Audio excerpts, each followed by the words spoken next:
problema de las multiresistencias es un problema que es global. No solamente está en el hospital, sino que está también en la comunidad. Lo que ocurre es que en el medio hospitalario es como la punta del iceberg, donde se ven las bacterias multiresistentes. Pero hay muchos pacientes que viven en la comunidad tranquilamente, que son portadores de bacterias multiresistentes, aunque no las infecten. Por tanto, lo que tenemos que pensar es cómo aparecen las bacterias multiresistentes. Y el principal motivo es el contacto con antibióticos, el entrar en contacto porque los administremos los médicos por vía oral, por vía intravenosa, pero también, por ejemplo, nosotros podemos entrar en contacto con antibióticos a partir de productos cárnicos o alimentos que los ganaderos les ponen a los animales, ¿no? O sea que esto también hay que controlarlo. O sea, no solamente es un problema médico, sino que es un problema sanitario en general. Y lo que hay que saber es que las bacterias multiresistentes normalmente se producen por mutación o sea, selección de mutantes resistentes. Ya hay algunas bacterias que viven con nosotros que son resistentes, pero son una minoría. Y si nosotros las seleccionamos, porque al dar un antibiótico matamos las sensibles, seleccionamos a estas resistentes, que son minoría, y ocupan su lugar.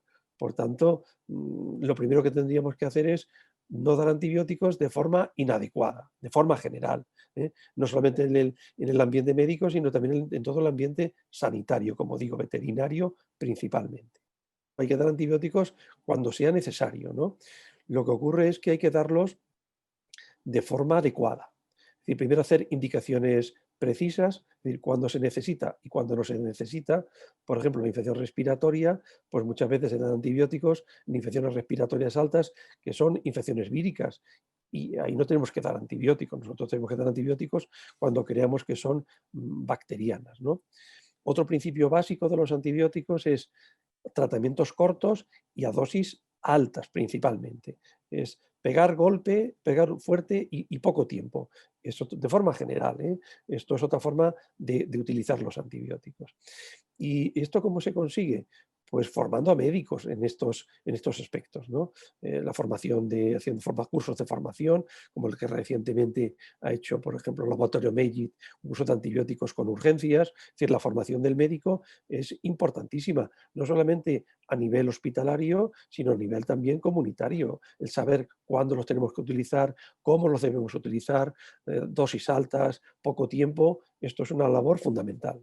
Al principio, con la primera ola u oleada, todos los pacientes que ingresaban les poníamos antibióticos, de forma, por si sobreinfectaban con bacterias, ¿no? De forma preventiva o profiláctica. De tal forma que ingresaban y había una especie de tampón que todos llevaban, aparte del corticoide, del antivírico, pues todos llevaban también el antibiótico. Aquellos pacientes que tienen enfermedad pulmonar estructural, por ejemplo, los EPOC, los que tienen fibrosis quística, los que tienen bronquiectasias. Estos sabemos, y los que tienen asma, estos sabemos que cuando entran en contacto con una infección vírica respiratoria, no el COVID, pero sí otros coronavirus, lo que sabemos es que otros coronavirus, los parainfluenza, los adenovirus, pues todos estos hacen que se exacerbe el EPOC. Y sabemos que a estos pacientes hay que ponerles antibióticos porque ya están colonizados.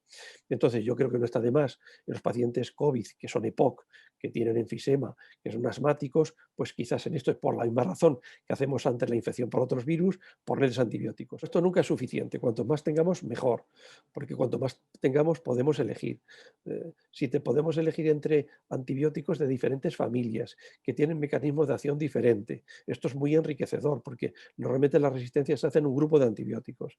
Por mecanismo de resistencia bloquean la diana de un grupo de antibióticos. Por tanto, si tenemos otros que son tan eficaces y que actúan de forma diferente, utilizan otro mecanismo, pues cuanto más mejor, ¿no? Hace aproximadamente unos 5 o 10 años nada había de investigación en antibióticos, teníamos lo que teníamos y llegó un punto de no retorno en que teníamos bacterias multiresistentes, como pueden ser ciertas pseudomonas aeruginosas, las Klebsiellas productoras de carbapenemasas, los coris productores de carbapenemasas, que no teníamos antibióticos para tratarlos. Fue una amenaza de tal forma que algunos pacientes podían morir en un mundo tan moderno como este y con tantos fármacos disponibles. Afortunadamente, en estos últimos 5 años ha aumentado el número, se ha empezado a investigar y hoy disponemos de un mayor número de antibióticos, pero nunca es suficiente. Cuanto más tengamos, mejor.